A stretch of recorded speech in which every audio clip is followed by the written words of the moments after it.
발표 시작하도록 하겠습니다.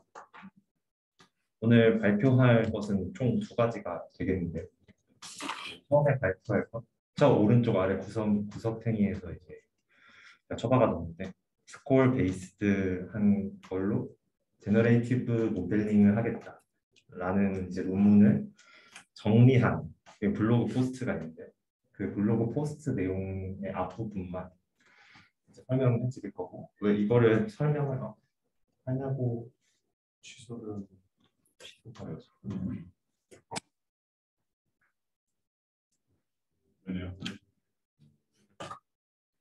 이것을 왜 설명하고자 하냐면, 이게 지금 연구하고 있는 이제 디퓨전과 관련된 논문이라서 이 디퓨전이라는 것에 대해서 다들 수식적으로 복잡하고 이래서 좀 어렵게 생각하실 수 있는데, 저희 오늘 발표 목표는 이 그림만으로 이 디퓨전 모델을 이해하기라는 목표를 세워서 다 같이 어렵지 않다고 저는 생각하거든요. 그래서 잘 따라와 주셨으면 좋겠고, 제목을 보면 이게 디퓨전 단어가 없어서 무슨 연관이 있겠나 싶겠지만, 이 진행을 하다 보면서 디퓨전과 자연스럽게 연결이 되는 부분이 있는데요. 거기를 한번 탐험을 해보도록 하겠습니다.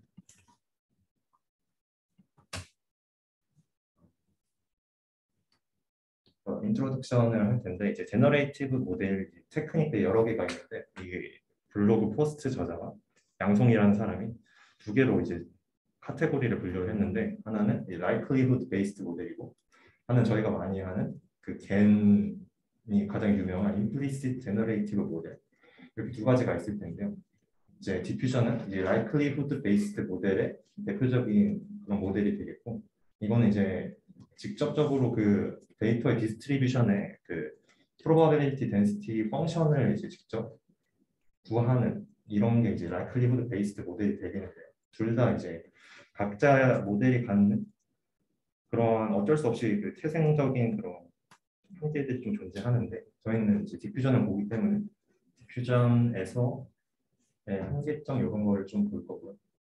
그래서 이제 저희가 이러한 뭐 probability density 펑션을 이제 구하고자 한다라고 이제 생각을 한번 해보겠습니다. 그러면 이제 여기 이제 strong restriction이 이제 필요한데요. 이 다들 약간 확률을 배우면 아시다시피 여기 안에 있는 그 넓이가 1이 돼야 된다라는 것에 약간 strong restriction이 돼서, 이 왼쪽에 수식을 잠깐 보시면 이 p 세타 x가 저희가 구하고자 하는 probability density 펑션이라고 할 때, 이 아래 이 z 세타라는 그 노멀라이제이션 코에피션트를 저희가 직접 계산을 일일이 다 해줘야 되는 그런 엄청난 리스트릭션이 있어서, 이거를 좀 어떻게 해결해 보자라는 것에서 출발한 게 바로 이 스코어 베이스드 모델이 되겠습니다.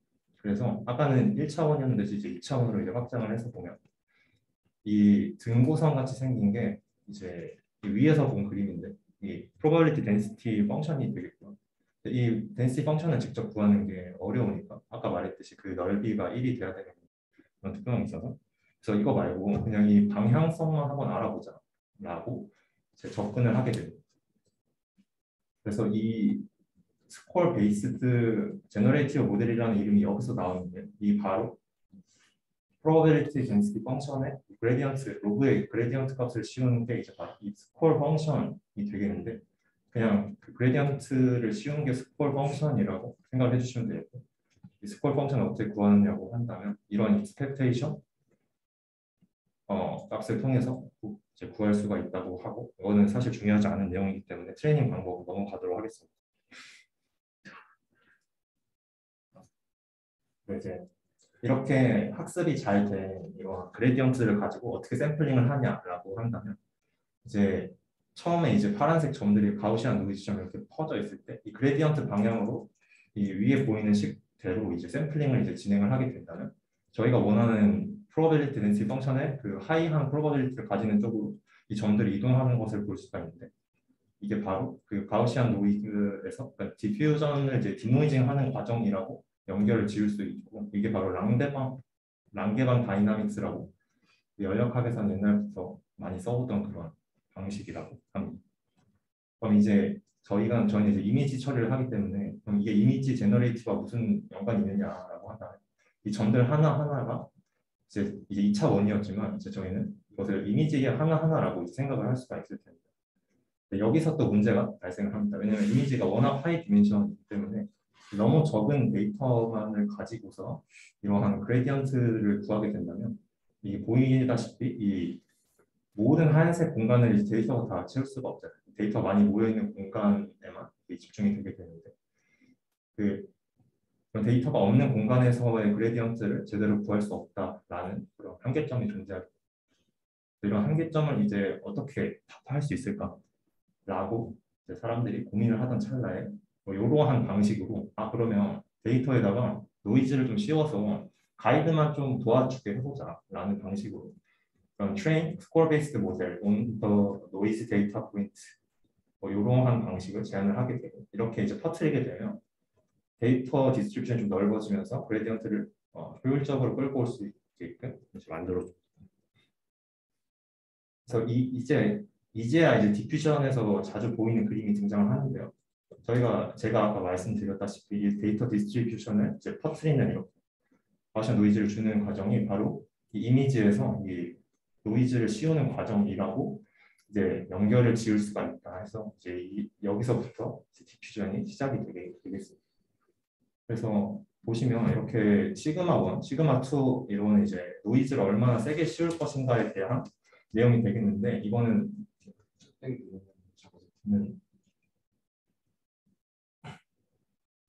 되겠는데 이게 바로 디퓨전 모델에서 이 노이즈를 얼마나 씌울까랑 이제 완전히 사실 똑같진 않지만 비슷하다라고 연결 지어서 생각해 주시면 편할 것 같습니다. 그래서 디퓨전 모델을 설명하려고 했는데 이상한 스코어 베이스를 끌고 와서 이제 여기서 연결이 되었는데 그래서 이렇게 샘플링 스텝을 이제 통해서 가우시안 노이즈를 저희가 원하는 그 디스트리뷰션을 목표한 디스트리뷰션으로 갈 수 있도록 인도한다라는 게 이제 디퓨전 모델이다라고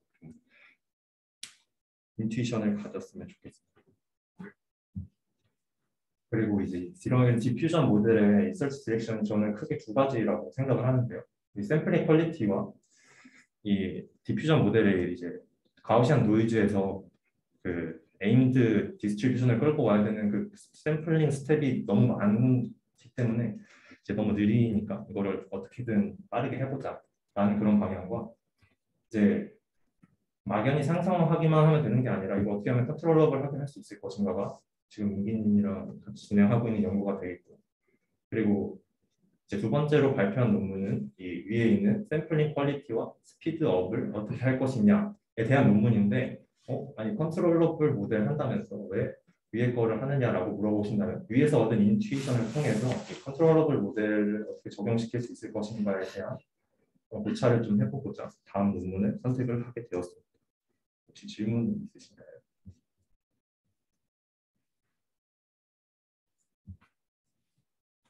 없으면 넘어가도록 하겠습니다. 아까 그 스코어 펑션이라는 게 네. 프로버빌리티 덴시티 펑션을 그냥 다르게 부르는 거 아니에요?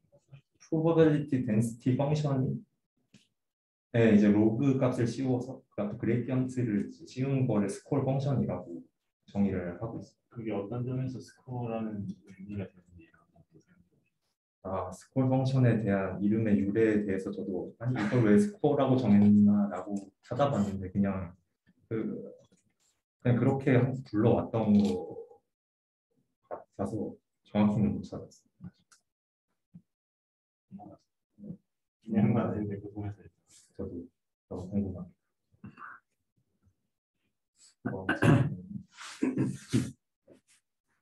그럼 두 번째 자료 켜도록 하겠습니다.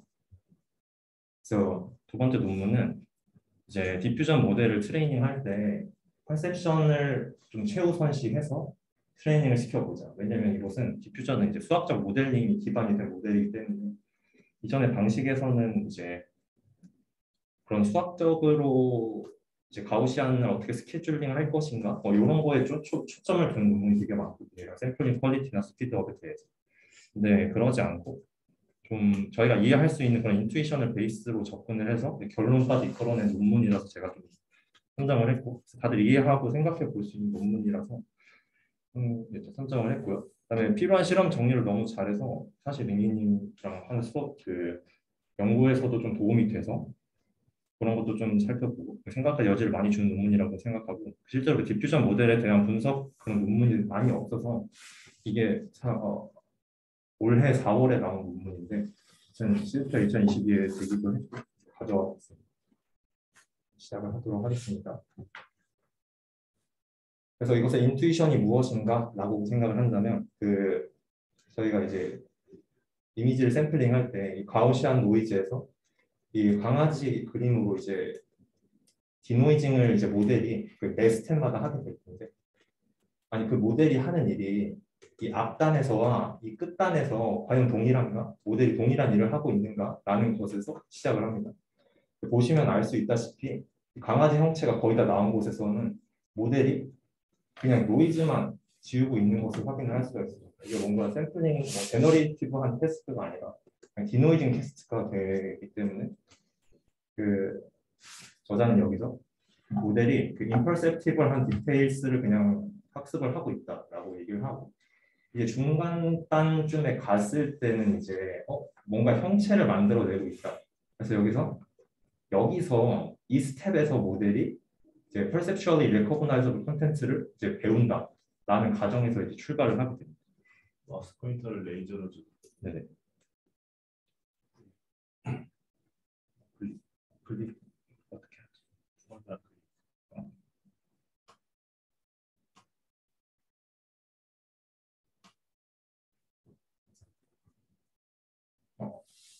그림 안 그려.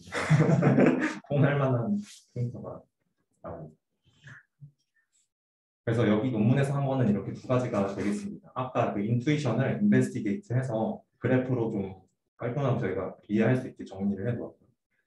그다음에 그러한 인베스티게이션을 통해서 실제로 새로운 트레이닝 스킴을 이제 웨이팅 스킴을 제안을 해서 그게 제너럴러블하게 이제 적용이 가능하다, 뭐 효과가 좋다라는 것을 이제 주장을 하고 있습니다. 함께 살펴보도록 하겠습니다.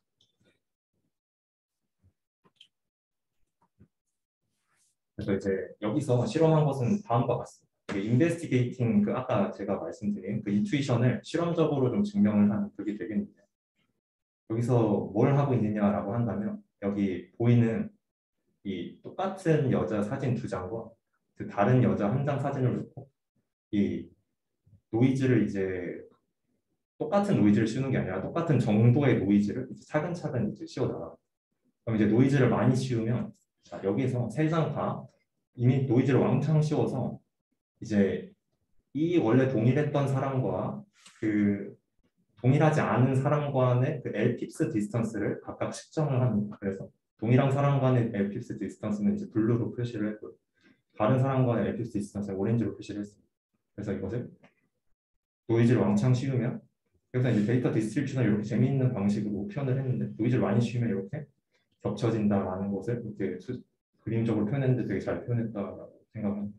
그래서 여기서는 그 노이즈 정도를 SNR로 표시를 했는데요. 이 SNR이 이제 작을수록 그 노이즈가 많을수록 그 오렌지 라인과 블루 라인 거의 컨버지하는 것을 볼 수 있고 노이즈가 거의 없을 때는 이제 당연히 블루 같은 경우는 동일한 이미지이기 때문에 멜피스 디스턴스가 매우 가깝고 오렌지 라인은 매우 넓은 것을 볼 수 있는데 여기서 주목할 점은 이 중간에 브랜치가 나눠지는 부분에서 그 저자들은 여기가 모델이 그 리치한 컨텍스트를 배우는 그런 구간이다라는 가정을 이제 세우게 됩니다. 그래서 이거는 실제로 그 똑같은 브랜치에서 나왔을 때 이미지가 어떻게 달라지는지를 이제 보여주고 있는데요. 그 디퓨전 모델의 특성상 똑같은 노이즈에서 시작해도 스토캐스틱한 모델이기 때문에 그 다른 이미지가 나오게 되는데 여기는 이제 노이즈를 조금만 씌웠을 때 이제 디퓨전 스텝을 통해서 이제 이미지를 구하는 게 되겠는데요.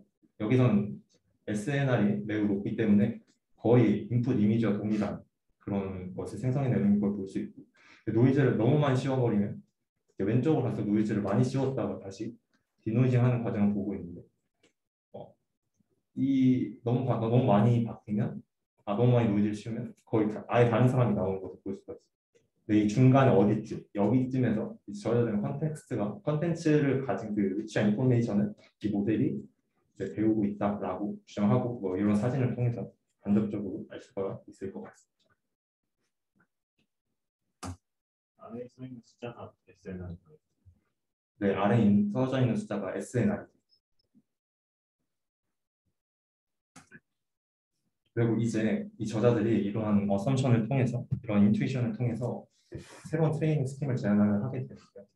이 디퓨전을 어떻게 학습시키는가를 제가 수식을 안 쓰려고 했는데 조금만 가져와 봤어요. 그래서 이 P가 우리가 이제 학습을 시키는 디노이징 프로세스가 되어 있고요. 이것의 의미는 XT에서 XT-1로 디노이징 하겠다라는 게 되어 있고요. 그다음에 이 앞부분이 저희가 이제 레퍼런스로 쓸 그 이미지 XT에서 XT-1로 가는 레퍼런스를 가지고 있는 거고, 이 네트워크는 XT를 받아서 XT-1을 만들어내도록 이제 KL 다이버전스를 통해서 이렇게 로스 펑션이 주어지게 되어 있고, 근데 이 매 스텝 T마다 사실 다르게 이 로스 펑션에 앞에 웨이트를 이제 달아주게 되는데, 이제 원래 달아주는 이 웨이트는 그 디퓨전 모델의 특성상 학습시킬 때 그 정해진 그 노이즈 스케줄대로 앞에 웨이트를 주게 됩니다. 근데 제가 그 수많은 코에피션트를 다 빼고 이 SNR로 가볍게 정리해 놓은 게 있어서 이러한 SNR, 그러니까 노이즈의 크기에만 영향을 받아서 이 델타 T가 감마 T가 이제 원래 이제 스케줄링이 되게 되는데, 여기에 저자들은 이거 말고 여기에다가 그 아까 말한 그 위치한 인포메이션을 가지는 그 타임 스텝 T에 그 모델이 좀 더 집중해서 학습할 수 있도록 다음과 같은 웨이팅 스킴을 제안을 보면은 이 타임 스텝 T가 커질수록 이 SNR은 이제 작아지게 되겠네요. SNR이 작을수록 이 작을수록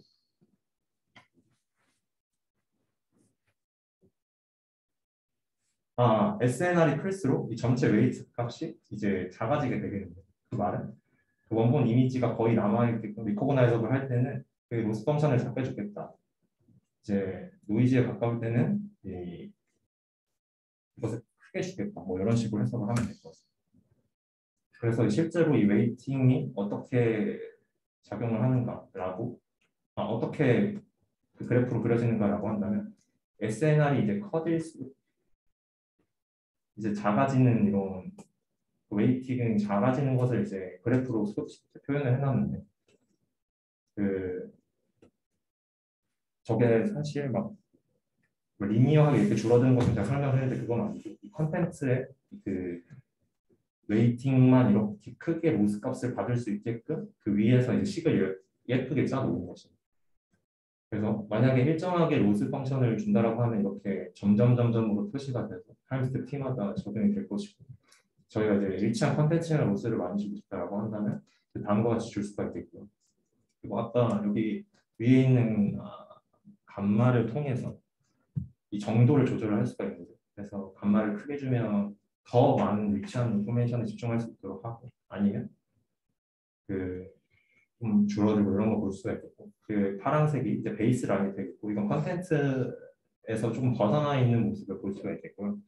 이게 실제로 위치한 인포메이션을 잘 담아서 진짜 샘플링이 잘 되는가에 대한 결과가 이제부터 설명을 해드리도록 하겠습니다. 근데 이해가 좀 덜 되게 네. 그 웨이트를 만드는 식이랑 이 플롯이랑 어떻게 연관이 있는 건가요? 웨이트. SNR은 시간이 그 노이즈를 많이 씌우는 것으로 SNR이 낮다까지 알겠는데, 네. 그게 저는 뭐 코사인 스케줄이나 리니어 스케줄이 어떻게 되는 거예요? 그러면은 그러니까 원래 그 노이즈를 얼마나 씌울까를 원래는 이런 코사인이나 그 리니어한 스케줄링을 먼저 해주게 돼요. 이 스케줄대로 이제 노이즈를 씌우게 되는 거예요. 그것에 영향을 받아서 이 로스 펑션을 원래 앞에 코이피션트를 곱해주게 돼요. 이거는 이제 그냥 수학적 모델링에 의해서 이렇게 해야 된다라고 한 거고, 그 저자들은 여기에 더해서 그 아까 본 인투이션을 이용해서 이거를 나눠줘야 그 된다라고 이제 얘기를 하고 이 무슨 연관이 있냐면 이 타임 스텝 이거는 사실 SNR이라고 써 있는데 그냥 타임 스텝 T라고 생각을 하셔도 동일할 거고 그 어떤 타임 스텝 T에 해당하는 로스 펑션 로스 값을 구할 때 웨이팅을 많이 줄 것인가라고 생각 그냥 감마 델타 T라고 생각을 하시면 위에서 처음에는 노이즈를 리니어하게 스케줄링하는 게 나왔었고 임프로브드 DPM에서 코사인 스케줄링이 좀 더 낫다라는 이야기를 해가지고 그 두 가지의 노이즈 스케줄링이 가장 많이 쓰이고 있습니다. 그래서 그 두 개를 같이 플러스 넣어준 것 같습니다. 그러면 SNR이 원래 노이즈를 더한 스텝마다 노이즈를 더하는 게 원래 스텝마다 크기의 차이가 있는 거야. 네, 맞습니다. 맨 처음에는 완전 리니어한 걸 시작을 했었는데 그것보다 저 코사인 스케줄처럼 초반에 많이 더해주고 중간에는 비슷하게 하다가 마지막에 조금 더해주는 더 많이 더해주는 게 뭐 이런 공부들이 있어왔습니다. 그리고 SNR을 계산할 때 시그널이 되는 샘플은 원본 X 제곱인가요? 바로 같은 스텝입니다. 원본에서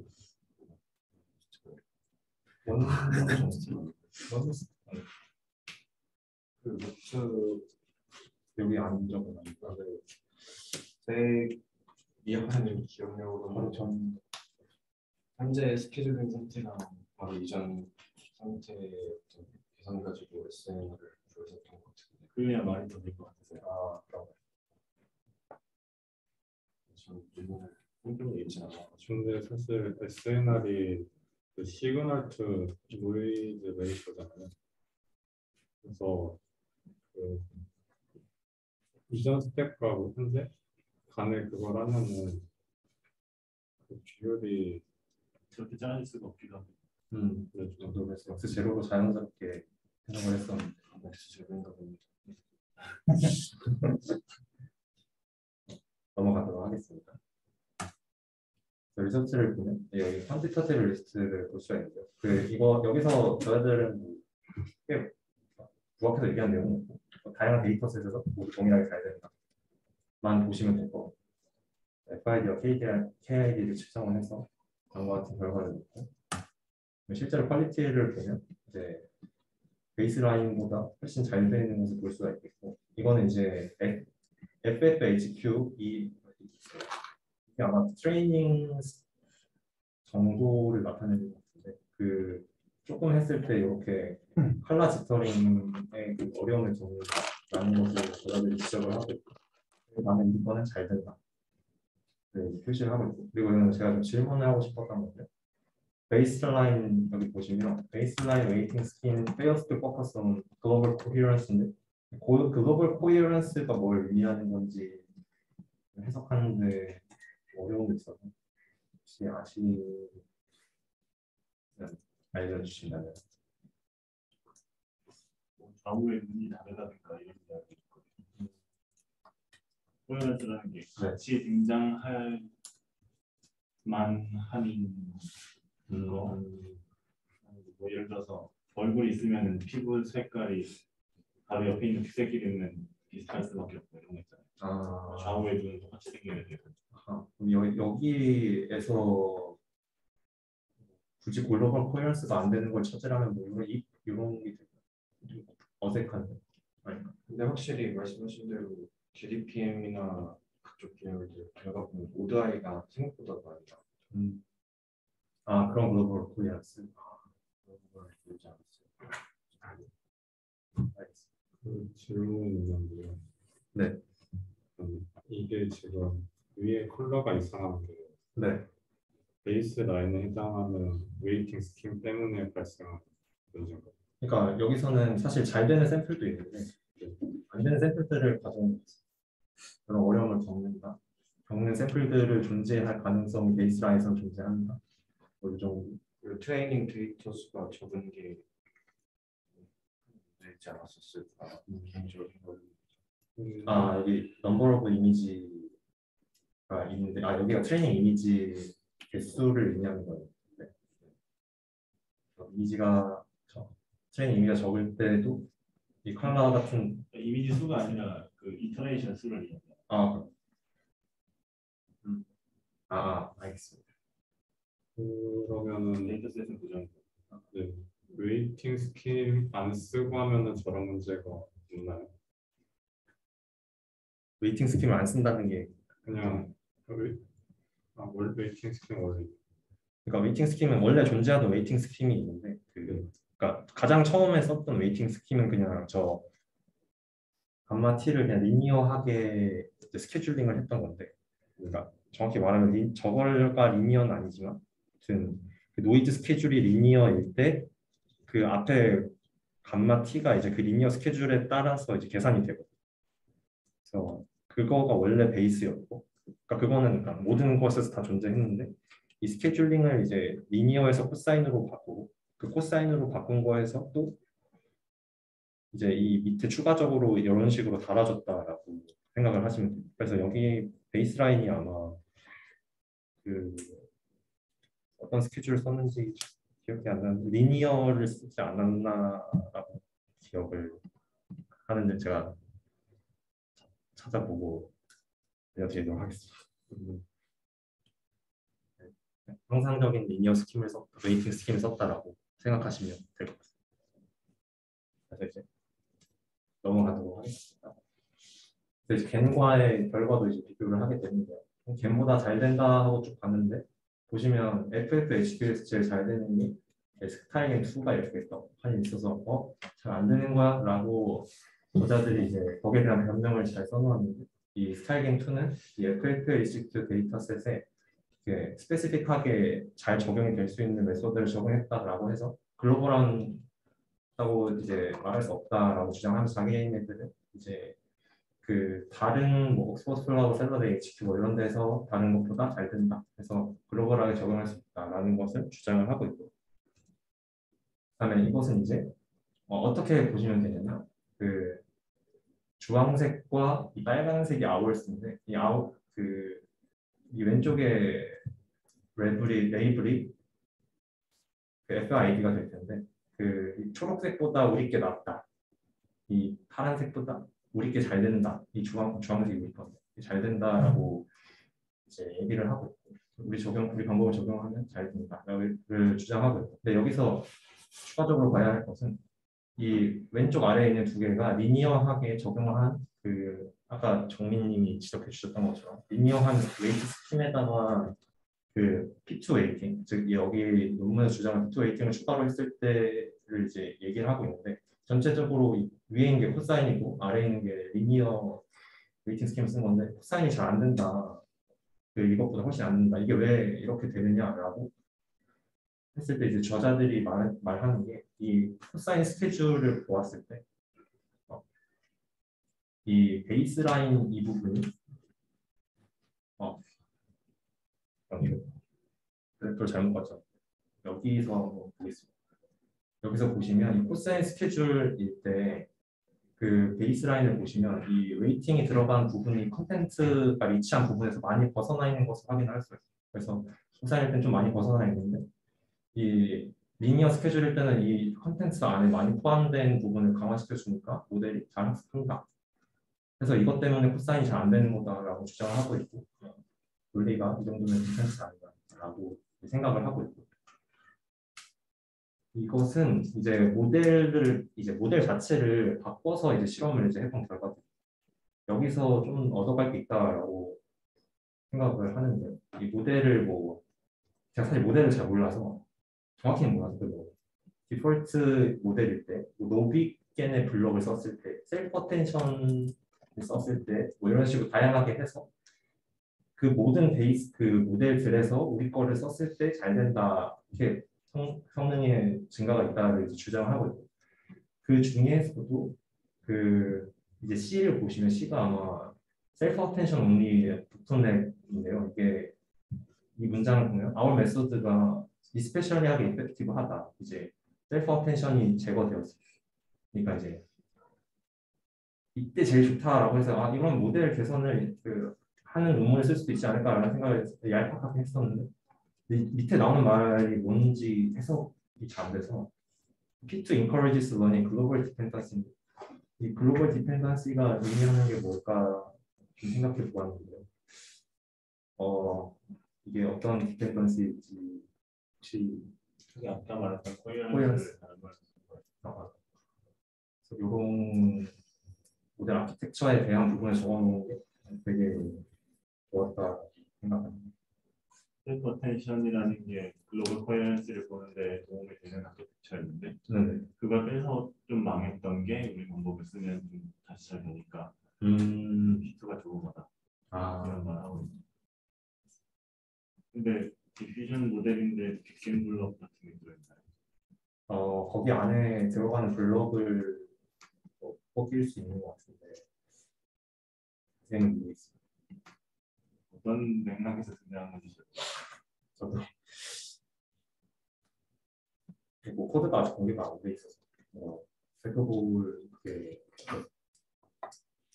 그리고 이제 이 뒤에 보면은 이것은 이제 샘플링 방식이 이제 DTPM과 그리고 설명은 안 했지만 이제 2000번 샘플링을 다 안 하고 그냥 띄엄띄엄 해도 된다라고 주장한 DDIM이라는 그 뼈대가 되는 부분이 있는데 거기서도 우리 방법을 썼더니 잘 된다라는 것을 이제 얘기를 하고 오른쪽 그래프에서는 주장을 하고 있고 그다음에 이것은 뭐 추가로 어블레이션 스터디로 이렇게 한 건데 샘플링하는 스케줄을 2000번을 어떻게 이제 널뛰기를 할 것인가에 대한 것을 실험을 했었는데 유니폼하게 해도 된다라는 것을 결론을 이제 저자들이 여기서 내고 있고 그래서 does not exceed our improvement라고 해서 이런 것도 분석을 해놨고 컨클루전을 이제 내리잖아요. 아까 똑같이 이제 컨트리뷰션과 똑같은데 인베스티게이트 했고 P2 웨이팅 같이 이제 단순한 트레이닝 스킴을 통해서 모델 트레이닝을 이제 임프루브 했다. 컨클루전이 되고 디스커션까지는 아니고 제 생각을 몇 자 적어 보았는데 리미테이션은 아직 너무 느리다. 그래서 여기서 저자들이 이렇게 하면 좋은 연구 방향이 되지 않을까라고 써놓은 게 있었는데 이게 동규님이 노디 디스틸레이션에서 혹시 연관이 있지 않을까 해서 가져왔는데 디스틸링 DDIM 샘플링을 DDIM 샘플링을 싱글 스텝 모델로 할 수 있고 디스틸링을 시키면 빠르게 할 수 있지 않을까라고 저자들이 얘기하고 있는데 이 문장 하나만 던져놓고 구체적인 내용 하나도 없어서 그냥 던져본 게 아닌가라는 추측을 해보고 그다음에 이런 애널리시스들이 사실 저희가 하고 있는 컨트롤러블한 디퓨전에 좀 도움이 돼서 가져와 봤습니다. 저희가 이제 이미지를 이제 에디팅할 때 어느 스텝에서 변화를 줄 것인가에 대한 고민이 있었는데 아까처럼 이제 SNR에 따른 이제 컨텐츠 리치한 컨텐츠가 가지는 스텝 부분을 이제 여기서 분석을 해준 것을 실제로 이용을 했고 넣으려고 생각 중이고 그리고 나중에 디퓨전에 대해서 좀 더 연구하면 애널리시스 itself도 그냥 좋은 연구 방향이 되지 않을까라고 생각을 하고 있습니다. 여기까지가 발표가 끝이고요. 네. 질문 있으면 감사하겠습니다. 약간 어떤 내용인데 디퓨전이 일단 강아지가 보이면 뒷놀진 먼저 했잖아요. 거의 네네. 동작하는 거 같아. 강아지를 넣으면 강아지가 거기 나와 있으면 네네. 노이즈 끼는 거에서 그냥 제거하는 정도만 하고 네네. 아무튼 그런 얘기 있었고 네네. 그리고 노이즈가 충분히 많이 추가돼 있는 상태에서 좀 콘텐츠 같은 게 바뀔 만한 여지가 있다는 거잖아요. 네네. 근데 아까 SNR 해가지고 콘텐츠 딱 영역 표시해 놓은 게 네. 가운데만 있는 게 약간 이해가 안 가. 그러니까 한쪽 어느 왜 더 가우시안 노이즈일 때는 웨이팅을 안 주냐라는 질문일까요? 거기도 컨텐츠가 많이 담겨 있다.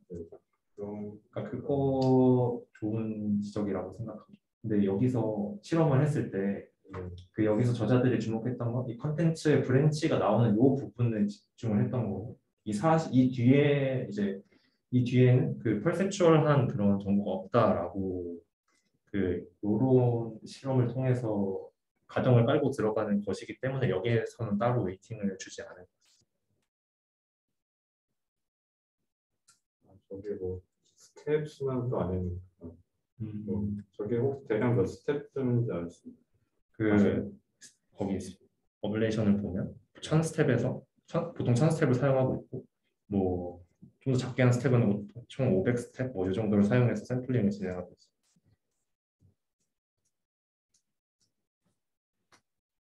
그럼 이 컨텐츠 구간을 나누는 게 LPX의 차이를 가지고 어떻게 스레시홀딩을 치거나 하는 하이퍼 파라미터 같은 게 있는 건가요?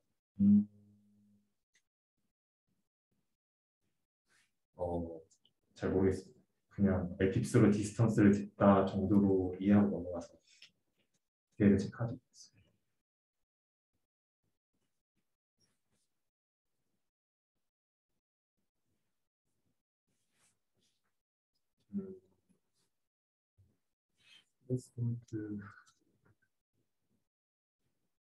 그냥 저자들이 임의로 하지 않았을까라고 전 추측을 하고 뭐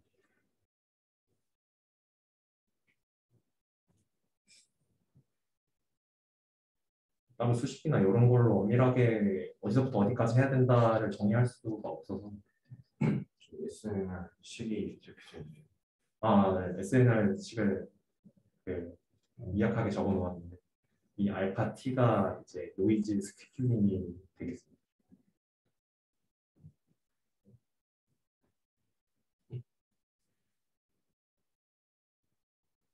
이게 원래 웨이트가 어떻게 잡혀 있었길래 이게 반영이 잘 안 됐고 그게 이렇게 하면 왜 반영이 잘 된 거다라는 설명이 좀 더 있으면 좋을 것 같아요. 그러니까 뭐 약간 수식적인 거를 말씀하시는 걸까요 혹시? 아니면 수식일 수도 있고 인투이션일 수도 있고.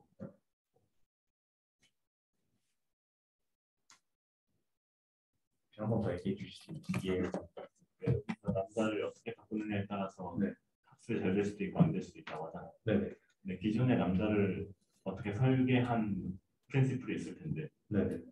그게 왜 안 좋고 우리 거는 왜 좋다라는 게 지금 여기서는 그냥 컨텐츠를 중시해야 되기 때문에 거기를 열심히 학습해야 된다 이게 좀 크긴 한데 그 전에는 어땠길래 콘텐츠를 별로 안 보고 있었던 거지라는 게 더 궁금했어요. 일단 스텝 캐피털 T 1000이라고 치면은 그 지점에서는 가우시안 노이즈 있다가 가정이기 때문에 그때 노이즈의 어떤 람다 값은 1이 되고요. 근데 저희가 이미지 단이 되었을 때는 노이즈가 아니다라는 생각을 할 수 있기 때문에 그때 람다 값은 0이 되는 게 디퓨전 전체 프로세스의 과정이고 그 1에서 0으로 가는 걸 어떻게 갈까에 대해서 생각을 해봤을 때 맨 처음 DTPM에서는 리니어하게 1에서 0으로 쭉 값을 줄여가면서 노이즈를 이렇게 더하는 방식을 사용했었고요. 인프로부터 DTPM에서는 아까 보셨던 코사인 스케줄링을 해가지고 초반에 이 노이즈를 훅 한번 떨구고 중간 부분은 좀 천천히 떨구다가 마지막에 다시 한번 훅 떨궈서 1에서 0으로 가는 방식을 제안을 했고 그때 뭐 그래 더 잘 된다 그렇게 하면은 더 빨리 학습을 할 수 있다라는 이야기를 했었습니다. 지금 그 화면에 보면 원래 왜 이렇게 했냐라고 하면 이제 이 노스 펑션은 이제 expectation으로부터 수식을 전개를 하게 되는데 이게 variational lower bound를 이제 가지고 식을 전개를 했을 때 자연스럽게 이 보면은 이제 감마 t가 베타 t랑 알파 t에 의한 그런 식으로 나오는데 이 베타 t와 알파 t가 저희가 노이즈를 리니어로 줄 것인가 코사인 줄 것인가에 대한 그 스케줄링 파라미터가 되겠고 그 파라미터에 의해서 이제 디터미니스트하게 정의된 이 감마 t를 앞에다가 해 주는 게 이제 전체 로스 펑션이 됐던 건데 거기에 그게 사실 그 수식적으로는 괜찮지만 그 이미지라는 특성상 퍼셉터블한 퍼셉추 뭐 네, 그 퍼셉터블한 그 인포메이션을 충분히 반영하고 있지 못하다라고 해서 거기서부터 시작을 한 것 같습니다.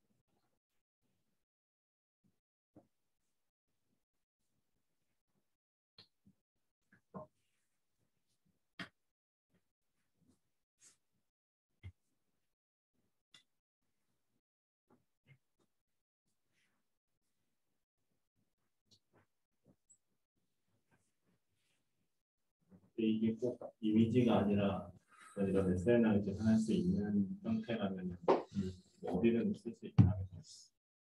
아,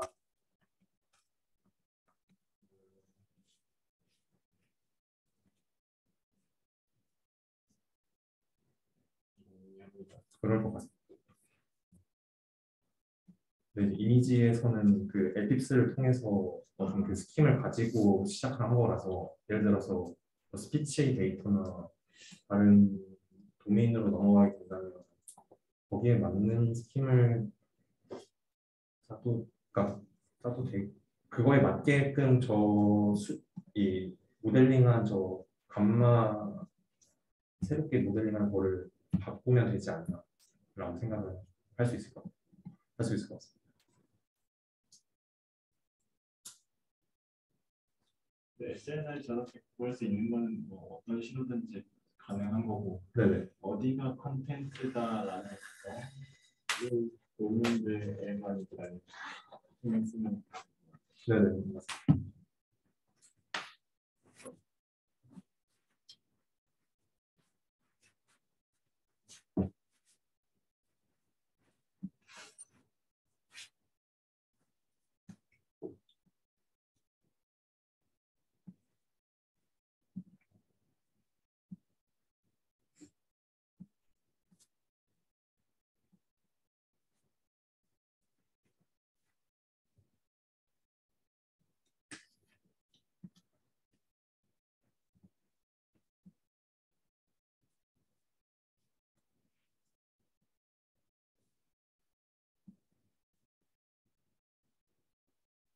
마무리 할까요?